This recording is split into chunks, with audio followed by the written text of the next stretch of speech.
జగన్లోని అపరిచితుడు బయటికి వస్తున్నాడు అన్న టాక్ వినిపిస్తోంది. ఓటమి భయంతో విపక్షాలపై పైశాచికత్వానికి తెరతీస్తున్నారు. విపక్ష నాయకులపై అక్కసు వెళ్లగక్కే క్రమంలో విచక్షణ సైతం మర్చిపోతున్నారు. సీఎంగా బాధ్యతాయుతమైన పదవిలో ఉన్న వ్యక్తి హుందాగా ఉండాల్సింది పోయి తన సభలోనే ప్రతిపక్ష నేతల బొమ్మల్ని కొట్టించడం తీవ్ర సంచలనమైంది.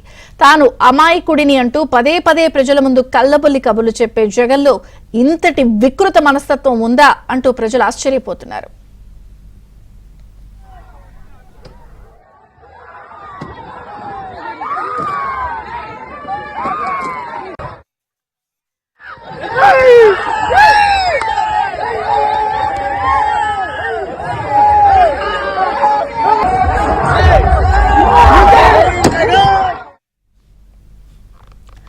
విశాఖ జిల్లా సంగివలసలో వైసీపీ శనివారం నిర్వహించిన సభ జగన్ కో వికృత ఆలోచనలకు నిదర్శనంగా నిలిచింది.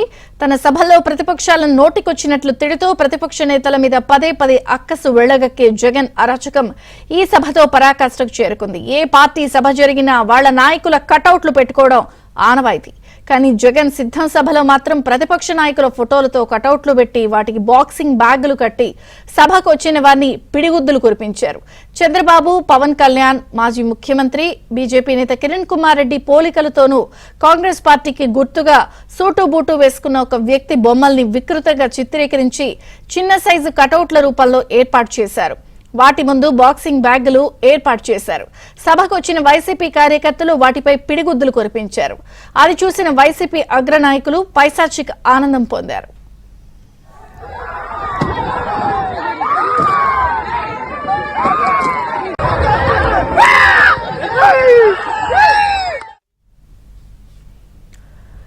ఈ తతంగాన్నంతా వీడియోలు తీసిన వైసీపీ నేతలు సోషల్ మీడియాలో పోస్టు చేశారు. ఈ వీడియోలపై నెటిజన్లు తీవ్రంగా స్పందిస్తూ వైసీపీ నేతలకు చురకలు వేస్తున్నారు. రాజకీయాల్లో విమర్శలు, ప్రతి విమర్శలు సర్వసాధారణం. విమర్శలను రాజకీయంగా ఎదుర్కోవడం, వారి ఆరోపణలను ధీటుగా తిప్పికొట్టాలి గాని ఇలా బొమ్మలను కొట్టించి ఆనందించడం ఏంటంటూ ప్రజలు ప్రశ్నిస్తున్నారు. వైసీపీ నేతల విపరీత మానసిక ప్రవర్తనకు ఇది అద్దం పడుతోంది అంటూ మండిపడుతున్నారు.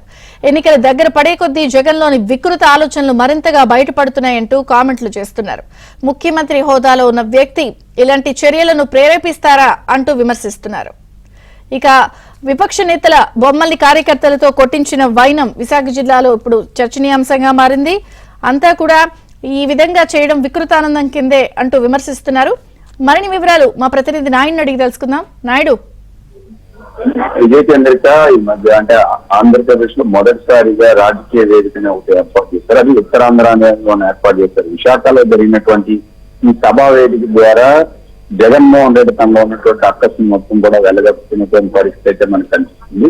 సో అక్కడ ఏదైతే సభాస్థలి దగ్గర కూడా ఒక 4 ఫోటోలను ఏర్పాటు చేశారు. ఒకటి కాంగ్రెస్ పార్టీ, 2 కిరణ్ కుమార్ రెడ్డి, 3 చంద్రబాబు నాయుడు, 4 పవన్ కళ్యాణ్. సో ఇన్నాళ్ళు రాష్ట్రానికి జరిగినటువంటి అన్యాయం కానీ, అక్రమాలు కానీ, లేకపోతే రాష్ట్రానికి అన్యాయం జరిగిందని ఏ రోజు జగన్మోహన్ రెడ్డి కావచ్చు, ఎంపీలు కావచ్చు, ప్రభుత్వం కేంద్రాన్ని అడిగినటువంటి పరిస్థితి లేదు. సో ఈ రాష్ట్రానికి, ఆంధ్రాకి గజదొంగలు అన్యాయం చేశారంటూ ఒక 4 ఫోటోలను అక్కడ పెట్టి అందులో ఒకటి కాంగ్రెస్ పార్టీకి వర్తించేలా పెట్టారు. వాళ్ళు పెట్టినటువంటి ఇంత అక్కడ చిన్న బాక్సింగ్ కిక్స్ కూడా పెట్టి సో వాళ్ళంతా వచ్చి వాళ్ళ మీద అక్కడితో కొట్టే విధంగా అంటే ప్రతిపక్ష పార్టీల నేతల మీద లేదా ప్రతిపక్షాల మీద సాధారణంగా రాజకీయాల విమర్శలు ఉంటాయి, విమర్శలు ఉంటాయి. సో వాటిని మనం తీసుకొని స్వీకరించి వాటి తగ్గట్టుగా పనిచేయాల్సినటువంటి అవసరం ఉంది. కానీ పూర్తిగా వ్యక్తిగత కక్షలను పెంచే స్థాయిలో జగన్మోహన్ రెడ్డి సభ దగ్గర వాటిని ఏర్పాటు చేయడం కాకుండా ప్రత్యేకంగా పోస్టర్లు వేశారు. సో ఆ పోస్టర్లో ఏంటంటే వేసినటువంటి కుట్రపూర్తిగా రాష్ట్రాన్ని ఒకరు విభజించారు. సో అప్పుడు ఏదో ప్రత్యేక హోదా కావచ్చు, మిగతా కూడా అందకుండా చేసిన వాళ్ళు ఒకరని, అలాగే ఈ కుట్రకు పూర్తి విధాలుగా అన్ని విధాలుగా అంగీకరించి రాష్ట్రాన్ని విడగొట్టిన వాళ్ళు ఒకరని. సో వీళ్ళందరికీ మద్దతు పలుకుతున్నారని పవన్ కళ్యాణ్ ఇలా నలుగురికి పెట్టి నలుగురికి పోస్టులు అయితే అదంతా పంచినటువంటి పరిస్థితి. అక్కడికి వచ్చినటువంటి మనం విజువల్స్ లో తీస్తే కనిపిస్తుంది. అక్కడికి వచ్చినటువంటి వాటికి ఒక బాక్సింగ్ కిట్లు పెట్టి వాటిని పెట్టి అంటే వాళ్ళ మీద అక్కసో కోపము పట్టాలని చెప్పి పెట్టారు. అక్కడ కొట్టినటువంటి వాళ్ళు కూడా ఎవరైతే ఉన్నారో స్థానిక కొంతమంది వాళ్ళంతా కూడా వాలంటీర్లుగా పనిచేస్తున్నటువంటి వాళ్ళు, అంటే ఇది వైసీపీ కార్యకర్తలను వాలంటీర్లుగా పెట్టారు. వాళ్ళే వాటిని కొట్టినటువంటి. అయితే విపక్షాలు మిగతా వాళ్ళని కేవలం ఎక్కడైనా ప్రశ్నించినా అడుగు పెడితే వివాదాలు చెలరైతే ఇలాంటి ఇబ్బందులు వస్తాయని చెప్పినటువంటి వాళ్ళు ఒక అధికార పార్టీలో ఉండి, ముఖ్యమంత్రి హోదాలో ఉంది, ఒక సభకు వచ్చేటప్పుడు ప్రతిపక్ష నేతలను లేదా ఇతర పక్షాల వాళ్ళని ఒక బొమ్మలు పెట్టి వాటిని కొట్టించడం ఎంతవరకు కరెక్ట్, ఇది సరైన చర్య కాదని చెప్పినారు. వాళ్ళ మీద చర్యలు తీసుకోవాలి. ఎందుకంటే ఇది ఖచ్చితంగా భావోద్వేగాలను రెచ్చగొట్టే విధంగా ఇప్పుడు కొద్దిసేపు క్రితమే ఆల్రెడీ జనసేన నేతలంతా కూడా ఢిల్లీలో ఫిర్యాదు కూడా చేశారు. మీరు గతంలో ఇప్పుడు ఏదైతే సీఎం వచ్చినప్పుడు మేము విపక్షాల్లో లేకపోతే మిగతా వాళ్ళు వెళ్తే వాళ్ళ మధ్య గొడవలు పెరుగుతాయి, లేకపోతే కుట్రపూర్తిగా ఒకరి మీద ఒకరికి కక్షలు పెరుగుతాయి, ఇది ఖచ్చితంగా లా అండ్ ఆర్డర్ సమస్య వస్తాయి అన్న. ముఖ్యమంత్రి మీటింగ్ పెట్టి ఇలా కొట్టడం వల్ల ఇది ఖచ్చితంగా లా అండ్ ఆర్డర్ సమస్య వస్తుంది కాబట్టి ఆ సభ నిర్వాహకుల మీద చర్యలు తీసుకోవాలని కూడా ఫిర్యాదు చేసినటువంటి పరిస్థితి కనిపిస్తుంది. Okay, thank you Naidu.